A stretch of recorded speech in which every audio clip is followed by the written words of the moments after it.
Whether you are watching this video because you just started the game, have returned to it, or you haven't played the game yet at all but are interested in Stella Sora and want to know more about it before you actually give it a shot, well, fortunately, as indicated by the big fat hashtag sponsored in the top left corner, Stella Sora paid me to tell you more about this game.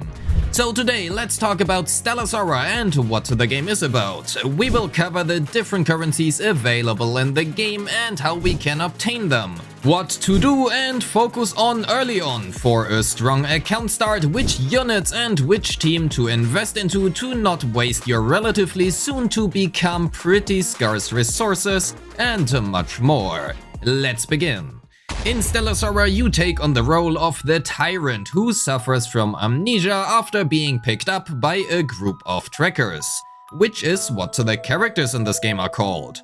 And the primary game mode you will be playing is called Ascension and effectively one big roguelike. You will be climbing floor after floor within so-called monolith, collecting power-ups and becoming stronger over time. In Stella Sora, you assemble a team of 3 trackers, 1 main tracker and 2 support trackers. The main tracker has access to their basic attacks, their main skill and their ultimate, whereas the support trackers have access to their support skill and ultimate as well. Every tracker belongs also to one of 3 classes: Vanguard, Versatile or Support, and also one of 6 elements: Ignis, Aqua, Terra, Ventus, Lux or Umbra. While Vanguards are usually used as main carries in the middle slot and supports, well, usually in the support slot, versatile characters can take the role of either, even if there usually is a preference. Characters also come in one of 2 different rarities: 4-star indicated golden and 5-star indicated in my personal favorite gradient, blue, purple, turquoise, or better known as prismatic. Great choice, Yoastar. While 4-star trackers are occasionally used within specific teams and some of them are very good, such as Tilia for example, 5-star trackers are usually a good shot above 4-star trackers in terms of strength, and many top tier teams will consist of at least 2 5-star trackers. So how do we obtain new trackers? Well, through the gacha, that is, of course. After you obtain Amber, Noya and Iris for free in the beginning of the game, you will also get access to 20 tentpoles on the standard banner right after. Out of these 20 tentpoles, you can save up to 5 results and then pick one of the 5 saved choices to obtain for free. And here clearly are good and not so good choices. I personally made a bad choice, but for me personally it is more important whether or not I like the character's art rather than how good they are. But we will get back to this later on to make sure that you can make a well-informed decision.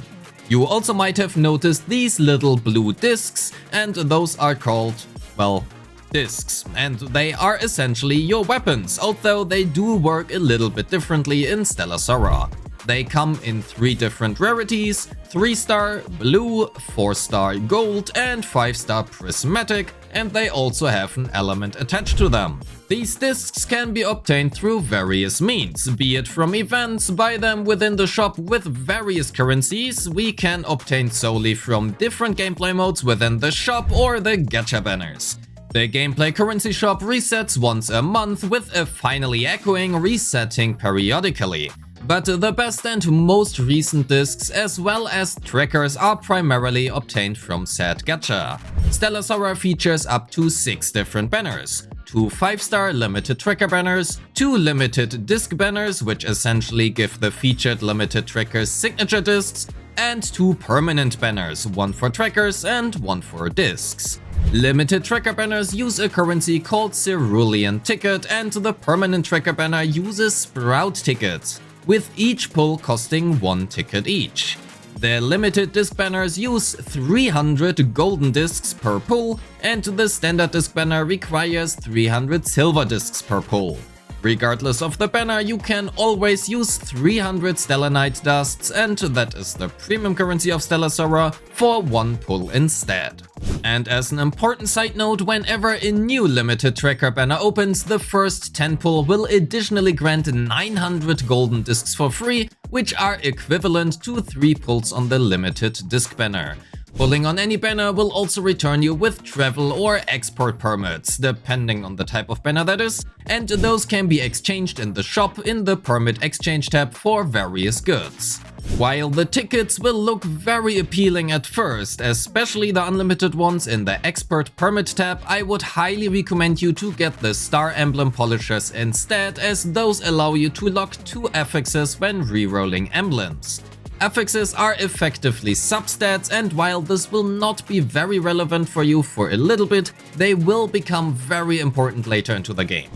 The premium currency can be obtained through various ways, such as the Tyrant growth, level ups, events, first stage clears, mails such as the pre-registration rewards, and much more. And speaking of level ups already, the account level in Stella Sora is called Authorization level, and a lot of game modes and rewards are locked behind this.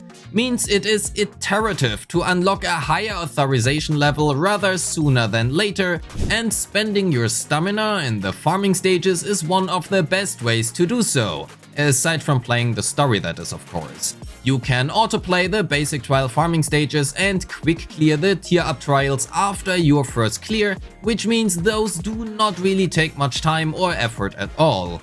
I would highly recommend reaching authorization level 3 and 5 respectively as fast as possible. At authorization level 3, you will not only unlock some more gifts from the mail, but more importantly also the Tyrant growth and the level rewards, as well as your dailies. These are one of the best income sources of account experience, premium currency, and various other materials. At account level 5, you can then also participate in the game's events, which can reward you with 5-star discs, limited banner pulls, premium currency, and star emblem polishers, which again will become very important later into the game for rerolling your substats. So now the question becomes, what should you farm and which characters are even good to invest into? The reason this is very important is because while the game will absolutely shower you with plenty of resources early on, they will become very scarce later on. You will get enough resources for about 2 or maybe 3 teams, and after that it just does take a lot of time until you have enough for another team. And the way this game works is pretty simple. You essentially always want to match your team to the current stage's elemental weakness, which also means you are looking to build at least one team of every element over time. So your choice early on here really matters. However, there clearly are some teams and trackers that are just much better to invest into than others. One of the more easy to obtain and very flexible characters to invest into is Tilia. Tilia is a Lux element support, and the way in which she supports is very generic, which means she can also fit into a lot of teams, be it a Lux mono team with Shia or also a Terra Mark team, which is a convenient segue to tell you to invest into that one. The Terra Mark team consists of, well, Tilia as well as Nazuna and Gary, with Gary being the primary driver of this team. And the way this team works is rather simple as well. We use both Tilia and Gary in the support slot, with Nazuna as the main carry. Tilia supports the team by buffing them, Nazuna repeatedly applies terra marks, and Gary effectively explodes them. All of these 3 characters are permanently available in the standard banner, and I would highly recommend using your initial free pulls at the beginning of the game to reset until you obtain at least one of them, that one ideally being Gary.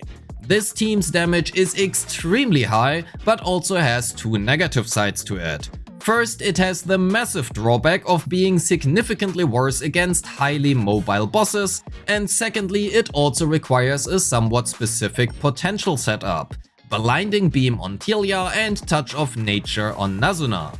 And if you rightfully just asked, but Riff, what are potentials? A good question. Potentials are these cards, or in other words, the power-ups which you obtain during your Ascension runs. You can then, after every Ascension run, save this run and then reuse that layout in other modes later on. We will talk more about this in the third video of this 3-part series. But aside from the Terramark team, other teams and units that are good investments, at least as of right now, would be Shia and Frisia for a Lux team, Cheetos for Aqua, and of course the new unit Fuyuka for Ignis. While Nanoha is a great carry for Ventus, Ventus is somewhat lacking a second great support as of right now, with only N being really good. But N is, well, really good. So currently at least I would recommend investing into N over Nanoha. As for Umbra, it seems like it is in a little bit of a rough spot right now, and while I personally would not necessarily recommend it, Mystique, Coronis and Cosette seem to be the primary choice for a mono Umbra team as of right now, with Cosette seeing some occasional play outside of mono Umbra. Because both Shia and Cheetos ideally also share Frisia in their team, Frisia is the next best unit I would recommend investing into after Tilia.